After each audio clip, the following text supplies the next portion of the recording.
السلام علیکم ناظرین، پروان ڈیجیٹل کے پروگرام خبروں سے آگے میں ہوں اللہ بخش راٹھور، اور آج ہم بات کریں گے سندھ میں کرپشن کے حوالے سے، اور آپ کو یہ بھی بتائیں کہ نیب نے جو ہے اب ایک ڈرامہ شروع کیا ہے، اور وہ ڈرامہ یہ ہے کہ انہوں نے جو تازہ ترین کیسز ہیں کرپشن کے سندھ میں ان کی جانچ پڑتال کرنے کے بجائے انہوں نے 2012 سے لے کے 17 تک کے جو کیسز ہیں ان کی چھان بین یا انویسٹیگیشن کا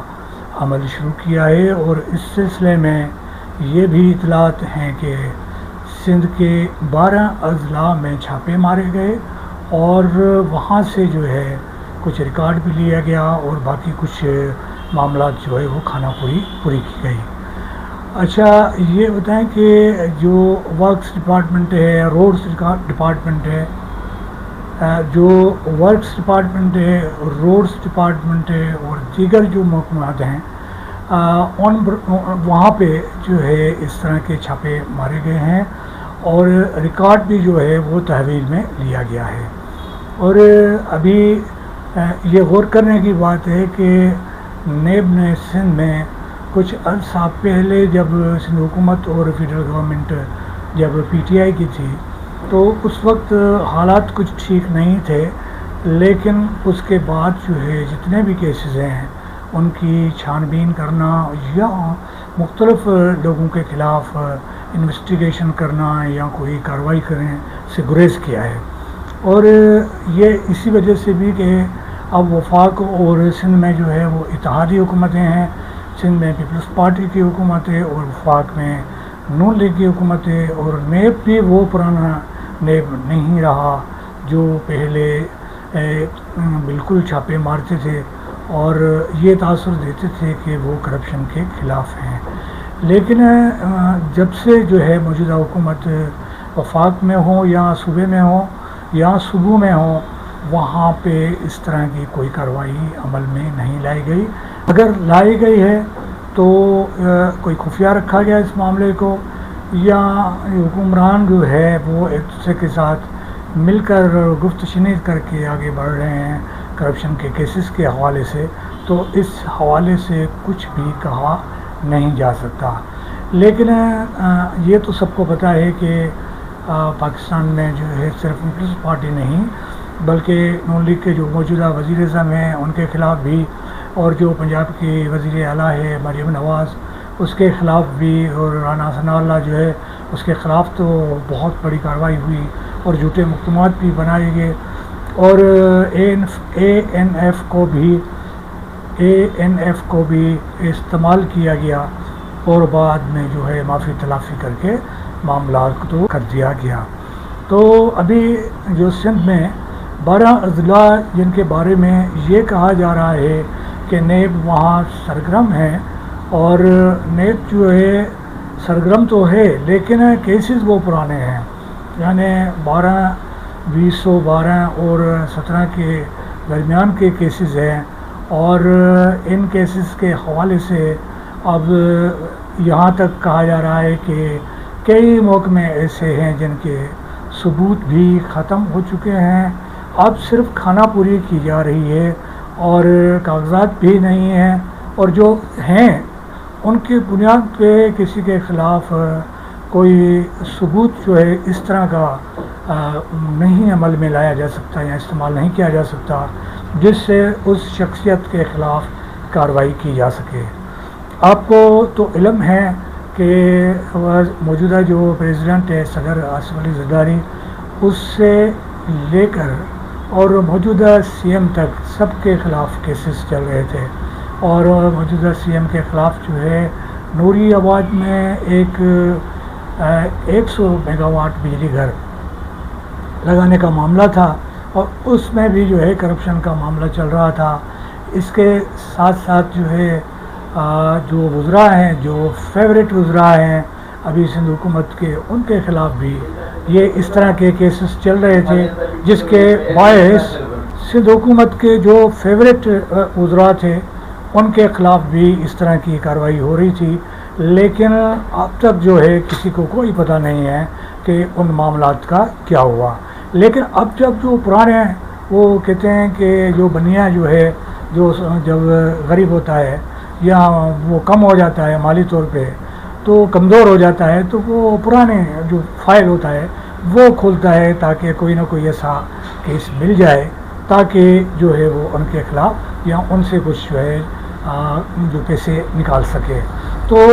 اب جو نیب ہے نیب بھی جو ہے پرانے بنی کی طرح جو ہے پرانے فائلز کھول رہی ہے اور اس سے آپ اندازہ لگا سکتے ہیں کہ جو نیب ہے وہ کتنا سیریس ہے کتنا سنجیدہ ہے ان معاملات کے حوالے سے کرپشن کے حوالے سے. اور یہ بھی سب کو پتہ ہے کہ اس وقت تک پیپلز پارٹی ہو یا نون لیگ ہو ان کے اوپر سے لے کے نیچے تک جتنے بھی قیادت ہے ان کے خلاف جتنے بھی انویسٹیگیشن کی گئی جتنے بھی کیسز چلائے گئے ان میں سے کسی کو بھی یہ سزا نہیں ہوئی ہے کرپشن کے حوالے سے. اگر کوئی ہوئی تو اس کو جو اعلیٰ عدالتیں ہیں انہوں نے ان کو ختم کر دیا. تو یہ جو اب نیب نے جو ہے ایک نیا ڈرامہ جو ہے سندھ میں شروع کیا ہے تو یہ کچھ لوگوں کو ڈرانے یا کچھ لوگوں کو دھمکانے کے علاوہ اور کوئی بھی کارروائی نہیں لگ رہی. اب جو ہے بی آر ٹی میں آپ دیکھ رہے ہیں کہ وہاں پہ کیا ہو رہا ہے. ضمیر عباسی کے حوالے سے آپ کو بتایا کہ وہ معاملہ ہے لیکن وہ اتنا بندہ ریلیکس ہے اتنے بڑے کیسز ہونے کے باوجود بھی جیسے اس کو یقین دلایا گیا کہ ان کے خلاف کوئی بھی اقدام نہیں لیا جائے گا. تو اور یہ بھی ہے کہ نیب جو ہے اب اتنی بااختیار بھی نہیں ہے اور کرپشن کی بھی ایک لیول مقرر کی گئی ہے کہ 50 کروڑ روپے تک جو کرپشن کرے گا جو سب سے زیادہ کرپشن کرے گا ان کے کیسز جو ہے وہ نیب میں جائیں گے. تو ابھی آپ دیکھ سکتے ہیں کہ حکومت کے اور جو ادارے ہیں خاص طور پہ جو سندھ اسمبلی میں ایک کمیٹی ہے جو ان معاملات کی جانچ پڑتال کر رہی ہے لیکن اس کے پاس بھی بہت سارے کیسز آ چکے ہیں لیکن اب تک انہوں نے کوئی اقدام نہیں لیا. اور یہاں تک کہ سندھ کے جو وزراء ہیں یا یہ کہیں کہ جو اسپیکر ہے اور دیگر جو لوگ ہیں جو بااثر ہیں وہ چاہ رہے ہیں کہ جو طاقتور پوزیشن ہو ان کو ملے. تو اس سے اندازہ لگا سکتے ہیں کہ ہر کوئی جو ہے اپنی پوزیشن کو بچانے کے لیے نیب کا سہارا لے رہا ہے یا مختلف اداروں کو استعمال کر رہا ہے. خورشید شاہ کے حوالے سے تو سب کو پتہ ہے کہ کس طرح کے کیسز چلے اور کیا معاملات ہوئے اور یہ تو بہرحال وہاں بھی یہی صورتحال تھی جو حسب معمول جو ہے پیپلز پارٹی ہو یا نون لیگ ہو یا کوئی اور لوگ ہوں ان کے خلاف اب تک جو ہے کوئی کارروائی نہیں ہوئی ہے. اگر یہ کہا جائے کہ جو لوگ جن کے خلاف جس کو کہتے ہیں سبسٹنٹیو ثبوت ہیں تو ان کے خلاف جو ہے وہ تو کارروائی ہونی چاہیے تھی لیکن یہ بھی نہیں ہوا. اب اس وقت حکومت کے وزراء ہوں یا کامورے جس کو کہتے ہیں بیوروکریٹس ہوں یا اور لوگ ہوں ان سب لوگوں کے خلاف کہیں نہ کہیں کوئی نہ کوئی کارروائی چل رہی ہے. کہیں اینٹی کرپشن کی سطح پہ چل رہی ہے کہیں جو ہے نیب کی سطح پہ. لیکن یہ سب کو پتہ ہے کہ ان کارروائیوں کا کچھ بھی نہیں ہونا. پہلے کہتے تھے کہ جوڈیشری اور جو آپ کے پولیس ہے وہ سب سے زیادہ کرپٹ ادارے ہیں لیکن اب تو ان اداروں پہ انگلیاں اٹھائی جا رہی ہیں جو خود احتساب کرنے والے ہیں. اور اگر لوکل گورنمنٹ کو دیکھیں گے آپ تو شاید انٹرنیشنل جو رینکنگ ہے اس میں لوکل گورنمنٹ جو ہے سب سے زیادہ کرپٹ ظاہر ہوئی ہے. تو ابھی اس سے اب کیا کہہ سکتے ہیں اور کیا کر سکتے ہیں کیا کہہ سکتے ہیں کہ اس طرح کے جو واقعات ہیں جو معاملات ہیں ان کا کیا ہوگا اور ان معاملات کا کیا ہوگا اور یہ جو معاملات ہیں ان کو کس طرح سے صحیح رخ میں لے جایا جائے گا اور جو اصل لوگ ملوث ہیں ان کے خلاف کارروائی کی جائے گی. تو ناظرین اب تک اتنا ہی کافی ہے اور پھر ہم جو ہے ایک اگلے پروگرام میں جو ہے وہ آپ کے سامنے پیش ہوں گے اور ایک نئے موضوع کے ساتھ آپ کو بتائیں گے کہ دنیا جہاں میں کیا ہو رہا ہے. اللہ حافظ.